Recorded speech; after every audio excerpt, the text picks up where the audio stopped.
Capitol Hill, we're awaiting the Benghazi hearing. A major point of contention between Republicans and the administration has been the apparent lack of help available to the Benghazi consulate. In hearings back in January, Secretary of State Hillary Clinton was pressed on that point by Illinois Republican Adam Kinzinger.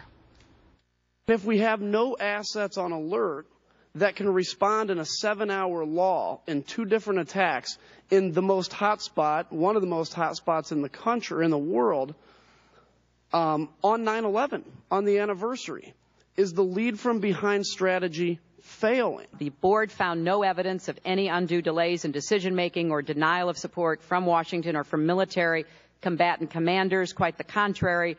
The safe evacuation of all U.S. government personnel from Benghazi 12 hours after the initial attack and subsequently to Ramstein was the result of exceptional U.S. government coordination and military response and helped save the lives of 2 severely wounded Americans. Congressman Adam Kinzinger joins us live now. And Congressman, you are the perfect person for us to have on this morning because before you were in Congress, you served in the Air Force. You served in Air Force Special Operations, you're a pilot, of course, and in Air Combat Command. So you flew the very kinds of missions that could have helped that night. In your opinion, could the Air Force have made it to the consulate from Sicily, Italy? Oh, sure. I'd like to think so.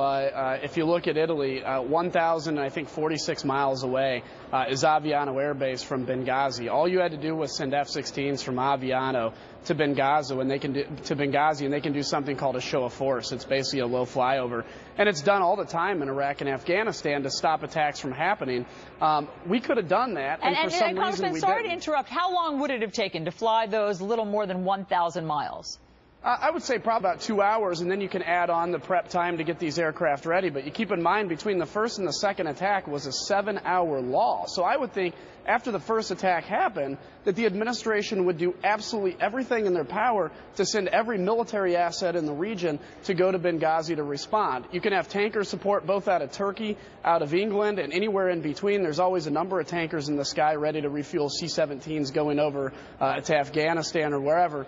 This is something that had the administration pulled out the stops, we could have at least sent some assets over and tried to stop this terrible thing from happening. And, you know, one other quick thing.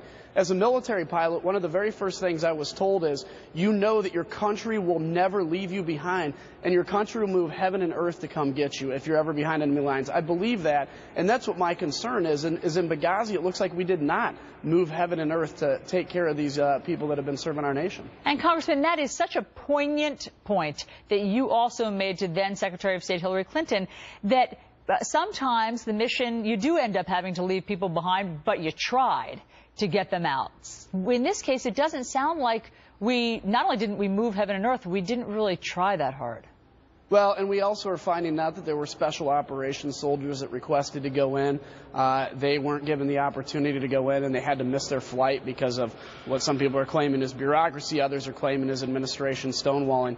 Look, the reality is the United States military, even if we couldn't have gotten assets overhead in that 7-hour lull, which I have a hard time believing, it was the anniversary of 9/11. Why were we not thinking this through and having people forward located in case something does happen? And you know, we just didn't. And that's what we need to get to the bottom of. We have the greatest military in the world. We have people that voluntarily every day are willing to give their lives for their nation. They need to know that their nation's willing to give heaven and earth and move anything in our obstacle to come get them out if we find ourselves in this situation. Well, Congressman, here's what the Department of Defense said yesterday to counter claims from people, among them you, who say that we could have made it in time. This is from the Department of Defense itself. The time needed from alerting the crisis response team, or the CIF as they say, to landing at the Benghazi airport is greater than the approximately 7.5 hours between the initiation of the first attack and the second one. As such, the time requirement for notification, load, and transit alone prevented the crisis team from being at the annex in enough time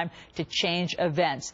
Is something wrong if it takes us more than 7.5 hours for notification of the crisis team and then for them to load and make it there? Well, we got the crisis teams, one thing. F-16s out of Aviano Air Base over Benghazi is another thing. This should have been forward thought of. But secondly, it doesn't appear that action was even taken. They didn't know that it was going to be 7 hours between the first and the second attack. All they knew was an attack had happened, and there's still threat out there. So why weren't these assets at least put in place? Because maybe it would have been 8 hours. Maybe it would have been 9 hours between the first and second attack.